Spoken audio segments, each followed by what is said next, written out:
भगवत प्रेम से ही खुलते हैं।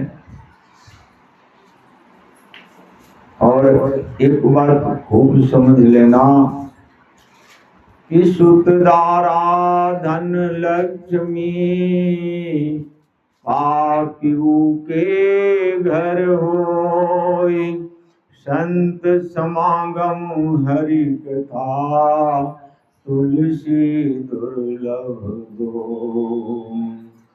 यह संत समागम हरि कथा। संत समागम किसे कहते हैं? जैसे आप लोग आए हो, आप लोग आए हो भगवान की कथा को श्रवण करने के लिए, यही संत वृत्ति होती है। यही संत आप न हो तो हम कथा नहीं कह सकते। किससे कहेंगे? दोनों का होना जरूरी है। कौन? एक तो भगवान की अनुभूति हो कि हे परम पिता परमेश्वर, हम आपकी कथा आपके ही द्वारा आपको सुना रहे हैं। और दूसरे जो सुनने वाले श्रद्धालु भक्तगण होते हैं, जब उनकी श्रद्धा होती है हृदय में, तब भगवान की कथा सुनाई जाती है।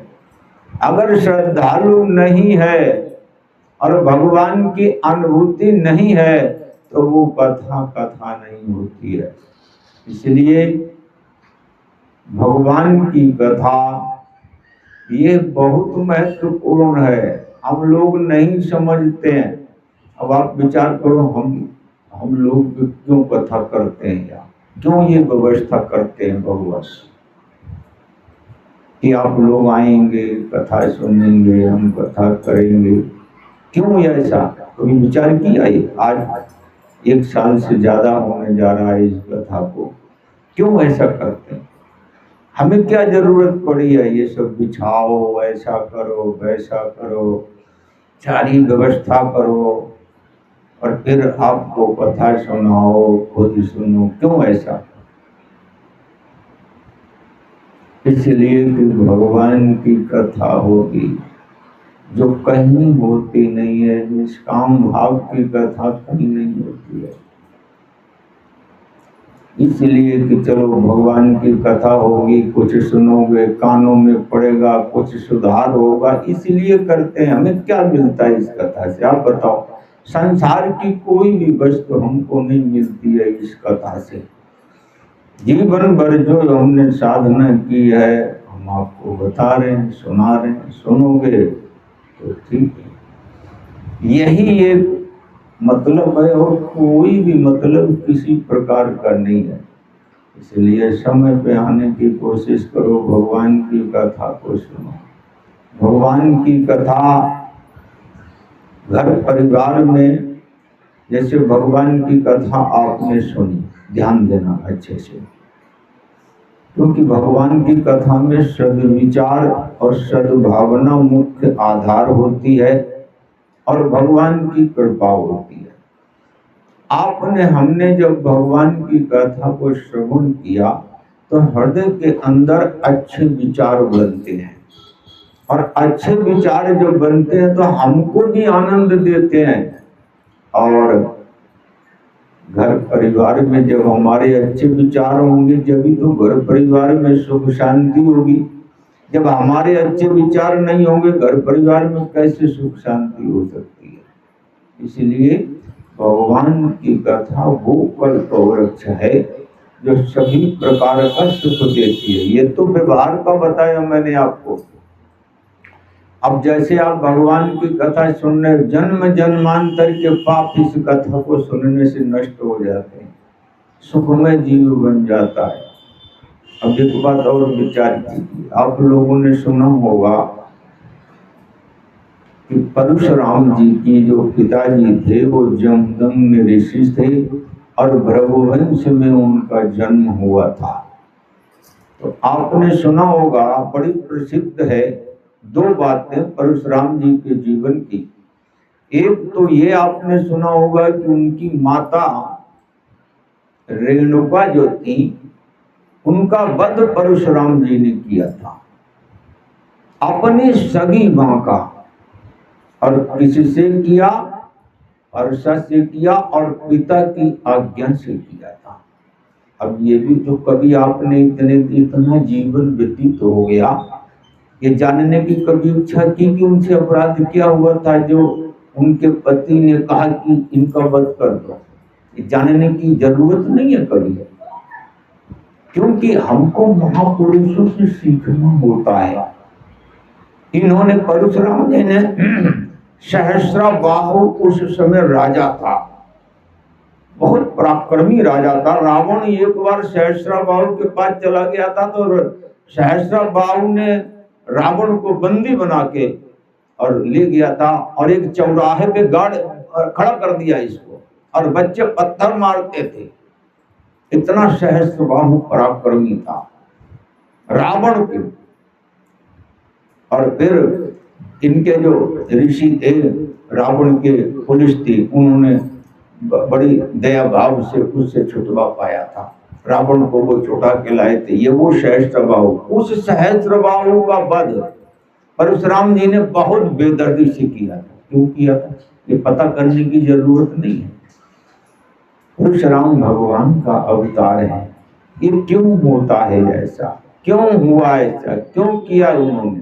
ये कुछ चीजें ऐसी होती हैं जिनको सुनने से, समझने से हमारे जीवन में उत्थान की ओर हम जाते हैं। अब सुनना ध्यान से। जामदग्नि इनके पिताजी का नाम था, और ये सप्त ऋषियों में बड़े तपस्वी महापुरुष हैं। बोला नहीं उनसे, ये बहुत तपस्वी महामुनि थे, ऋषि। ये कोई मामूली नहीं थे। इनकी पत्नी थी रेणुका। इनके 5 पुत्र थे, और जो परशुराम जी थे, ये पितृभक्ति, मातृ पितृभक्ति दोनों में इनका नाम आया है, लेकिन पितृभक्ति इनकी सर्वोपर थी। इनकी जो मां थी रेणुका, वो इतनी तपस्विनी थी कि कच्चा घड़ा होता है, तो उस कच्चे घड़े में वो नदी से जल भर के लाती थी। यह उनके जीवन की सबसे बड़ी तपस्या योग था। दिव्य शक्ति थी उनके पास, क्योंकि जो घड़ा, कच्चे घड़े में कहीं जल भर सकता है, लेकिन वो भर के लाती थी। आश्रम में सबको सुख सुविधा है। और इनके आश्रम में कामधेनु गाय थी, जिसका नंदनी नाम था। उस कामधेनु गाय से इनके आश्रम में सभी प्रकार की सुख सुविधाएं हुआ करती थी।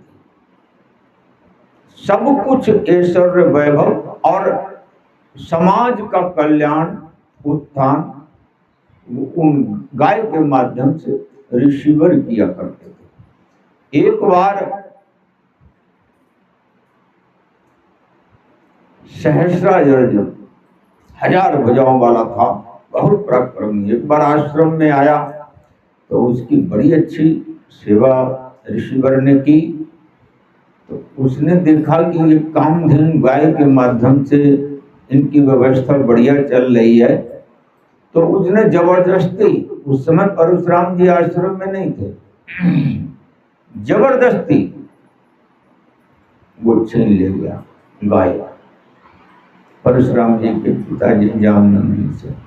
और जामदग्नि महाराज बड़े ज्ञानी थे, बड़े योगी थे और बड़े तपस्वी थे। उनका सप्त ऋषियों में नाम आ रहा है, और श्रेष्ठतर नाम सबसे श्रेष्ठ आता है। बड़े अच्छे महापुरुष। तो एक बार ऐसा हुआ कि ये जब इनकी माँ गंगा, जब रेणुका जी जल लेने के लिए गई उस घड़े से, तो वहां पे एक गंधर्व चित्र रथ नाम का था, वो जल क्रीड़ा कर रहा था उसी नदी में।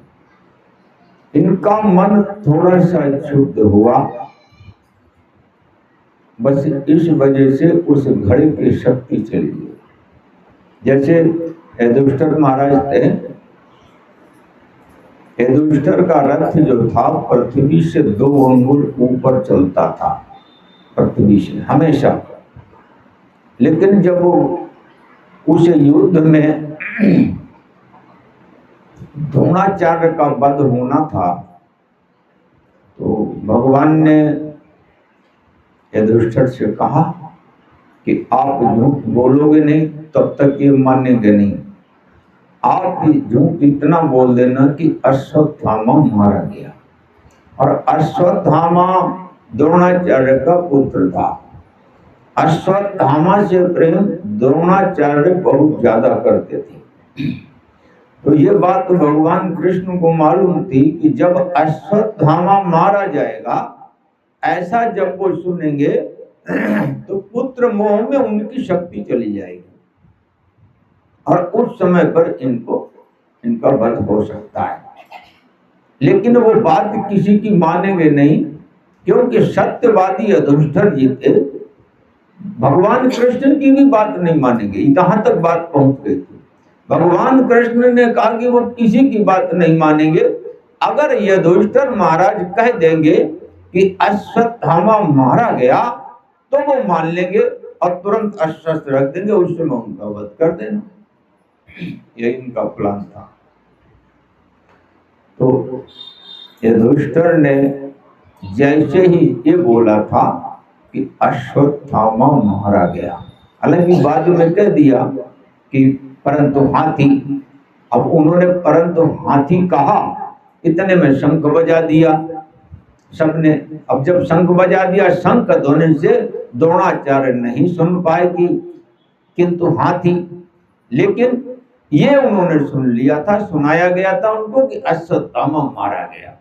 देखिए, अब बोला तो इन्होंने सत्य था, ये तात्विक दृष्टिकोण है, अच्छे से समझो।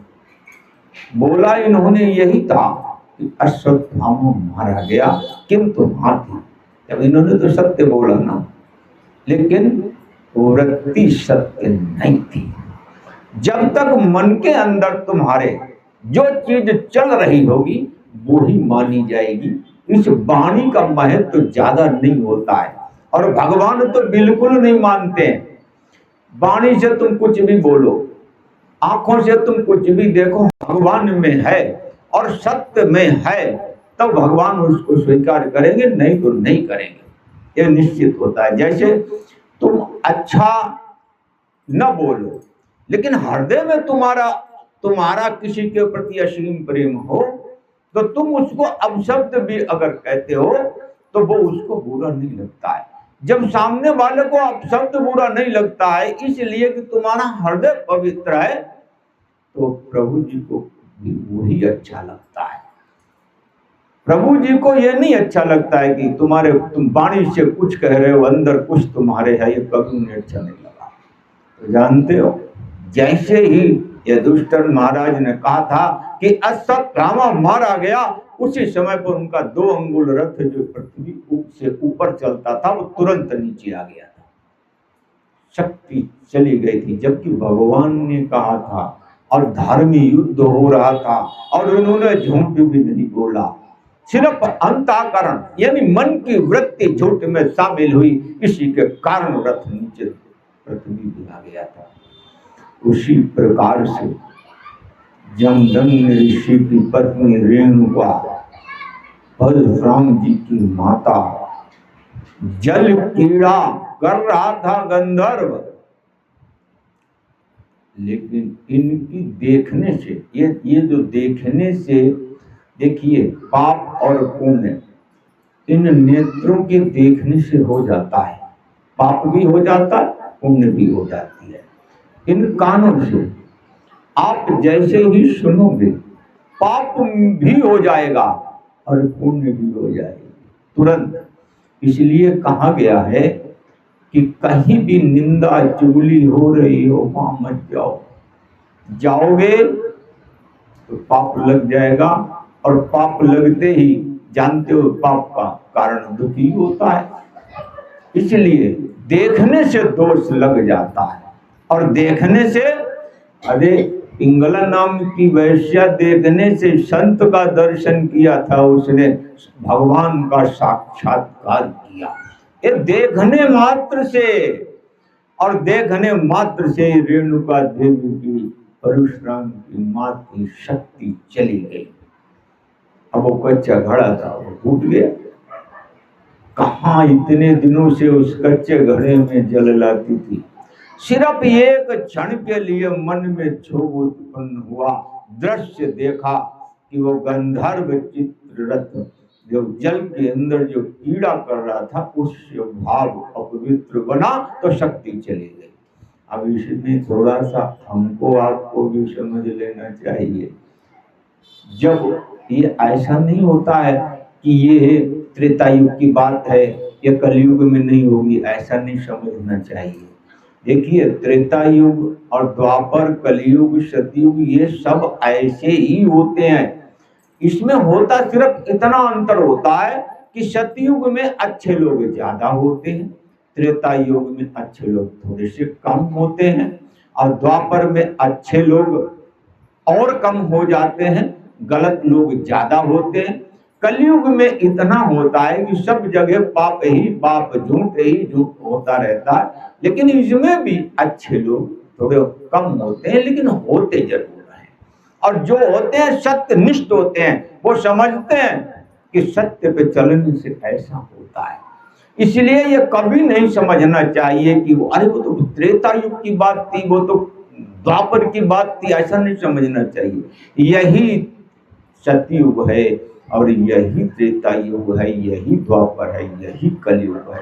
सिर्फ अंतर इतना है कि इसमें झूठ, अरे बस ज्यादा है, बस उससे हमारा क्या मतलब। कोई ज्यादा कर रहा हो, कोई कम कर रहा, तुम तो सत्य के मार्ग पे चलो, तुम्हारे पास शक्ति से शक्ति आएगी। लेकिन ये खूब समझ लेना, अगर झूठ का कहीं भी तुमने साथ दिया तो पाप कर्म हो जाएगा देखने मात्र से। अब आज हृदय तो हमारा आपका वही है, जैसे रेणुका जी का था, जैसे युधिष्ठिर महाराज का था, यह हृदय तो वैसा ही है। अब जैसे सहस्त्रबाहु था, जबरदस्ती गाय को ले आया, अब ले आया जबरदस्ती, अब वृत्ति तो अपनी भी तो है। जब जिस लोभ उत्पन्न हो जाएगा कि ये चीज हमको चाहिए, तो तुम ऐसा काम कर लोगे, पापी बन जाओगे। अब समझना भी, अभी बताऊंगा सहस्त्रबाहु का भी क्या कितनी बड़ी दुर्दशा हुई, सिर्फ एक व्यक्ति के कारण। अरे एक ऋषिवर समाज का उत्थान उस काम गाय से कर रहे हैं, और सहस्त्रबाहु के भी जितने भी सैनिक और ये थे, इनकी भी अवभगत सम्मान उन्होंने किया। लेकिन नहीं, ये तो हमारे राजा के पास होनी चाहिए, जबरदस्ती छीन लाए। तो ये एक वृत्ति तो थी, और ये वृत्ति अगर हम रखेंगे, आप रखोगे किसी चीज की, तो दुर्गति वही होगी जो उसके साथ हुई है। यह निश्चित टाली नहीं जा सकती। अगर किसी को दुख दिया है, चाहे घर में, परिवार में, चाहे बाहर, चाहे पीछे, चाहे इधर या उधर, अगर किसी को दुख दिया है तो झोली में तुम्हारे दुख आ गया है, ये सत्य है। कान खोल के सुनना, ये भगवान की कथा ही बताएगी, और कुछ नहीं बता सकता है। क्योंकि भगवान की कथा जानते हो कैसी होती है। मुकुर मलिनी और नैन बिहीना, राम रूप देखई किनि दीना। मुकुर मलिन और नैन बिहीना, राम रूप देखई किनि दीना। अरे शीशा भी गंदा हो और नेत्रों से भी अंधा हो, तो अपने स्वरूप को, इस शरीर के स्वरूप को कैसे देख सकता है? विचार करो। शीशा भी गंदा हो और आंखें भी हो ना, तो कैसे अपने स्वरूप को देख सकता है? उसी प्रकार से ये निर्मल मन जब तक नहीं होगा, मन साफ नहीं होगा और ज्ञान रूपी नेत्र नहीं होगा, तब तक अपना स्वरूप, जो दिव्य स्वरूप हमारा है, वो हमको नहीं दिखाई देगा। खूब समझ लेना अच्छे से। हमको अपना स्वरूप जो हमारा सच्चिद आनंद स्वरूप है ये हमको दिखेगा जरूर जब हमारा मन रूपी दर्पण साफ होगा और ज्ञान रूपी नेत्र हमारे अंदर होंगे, तब हमको अपना स्वरूप दिखेगा। क्यों? इसलिए कहा गया है, मुकुर कहते शिष्य को, मुकुर मलिन और नैन विहीना, राम रूप दे कहीं की दीना। भगवान को कैसे देख सकते हो? भगवान को कैसे जान सकते हो? इसके लिए चाहिए मन रूपी दर्पण साफ होना चाहिए। और मन रूपी साफ कैसे होगा? उसका सबसे बढ़िया साधन है सत्संग। और दूसरा, जो सत्संग में सुना है उसका चिंतन करो, मनन करो, मन साफ हो जाएगा, बिल्कुल साफ हो जाएगा।